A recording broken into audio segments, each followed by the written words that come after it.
সাংবাদিক সম্মেলন জানেন আপনারা, এখন থেকে 4-5 দিন আগে কাঞ্চনপুরের পেকুছড়ায় অনেকগুলি বাঙালি উদ্বাস্তু যারা দীর্ঘদিন ধরে কাঞ্চনপুর এলাকাতে বসবাস করছিল, নরসিংপাড়া, গছিরাম ইত্যাদি এলাকায়, সেই রিয়াং শরণার্থী কাঞ্চনপুর থেকে আসার পর এই বিগত দিনগুলিতে তাদের উপর বিভিন্ন ধরনের অত্যাচার হয়েছে।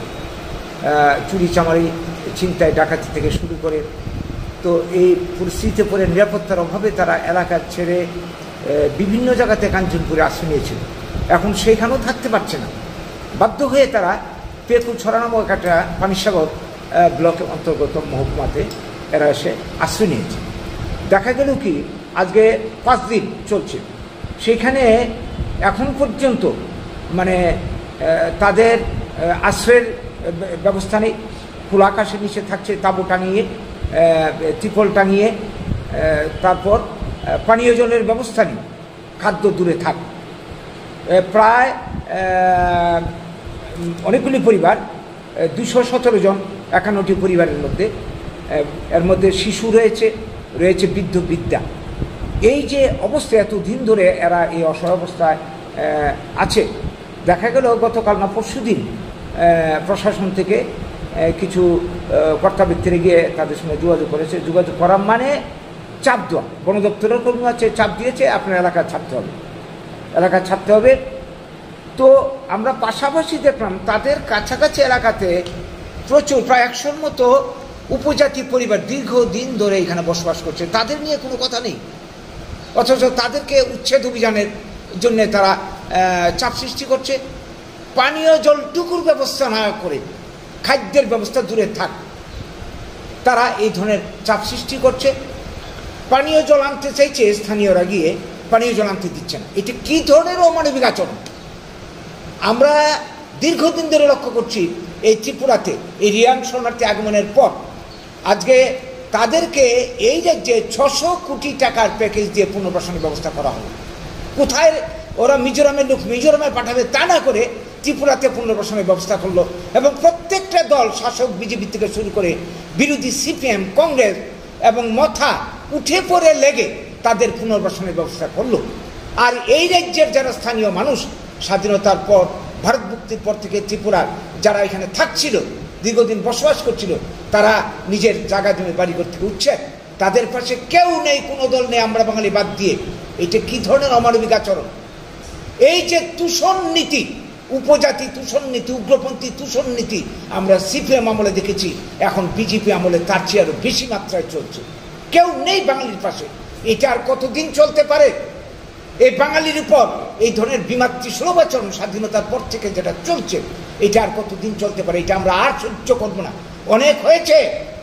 তাই আমরা এই রাজ্যের আপামর গণতন্ত্রপ্রিয় মানুষ, এই রাজ্যের শুভবুদ্ধি সম্পন্ন মানুষ, এই দেশের শুভবুদ্ধি সম্পন্ন মানুষ, বাঙালি শুভবুদ্ধি সম্পন্নের যারা রয়েছেন, বুদ্ধিজীবী ছাত্র যুবক যারা রয়েছেন, তাদের কাছে আবেদন, এই জাতির উপরে এই অত্যাচার, নির্মম আঘাত, স্বাধীনতার বলি, দেশভাগের বলি, ভূমিপুত্র বাঙালির উপর এই আঘাত আমরা নীরবে এইভাবে মুখ বুজে সহ্য করে যাব?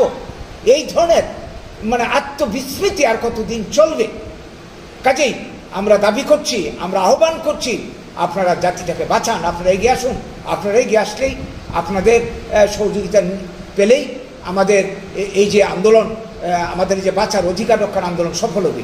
আজকে আমরা 6টা দাবিকে সামনে রেখেছি। 1 নম্বর, বিকল্পে ব্যবস্থা না করে পেকুছড়া আশ্রিত কোনো বাঙালি পরিবারকে সেখান থেকে উচ্ছেদ করা চলবে না। যাবে কোথায়? এদের আর কোথাও জায়গা নেই। যাওয়ার যদি ভালো জায়গা থাকে, কোন কারণে মানুষ নিজের ঘর ছেড়ে এসে জঙ্গলে এসে আশ্রয় নেয়? 2 নম্বর দাবি, অবিলম্বে পেকুছড়া যারা আশ্রয় নিয়েছে তাদের খাদ্য, পানীয় জলের ব্যবস্থা, ওষুধপত্র এবং থাকার জন্য ঘর নির্মাণের ব্যবস্থা করতে হবে।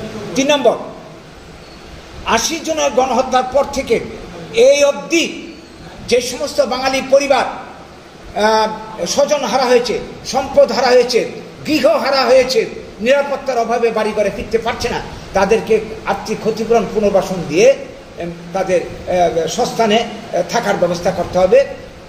এটা আমাদের আগেরও দাবি।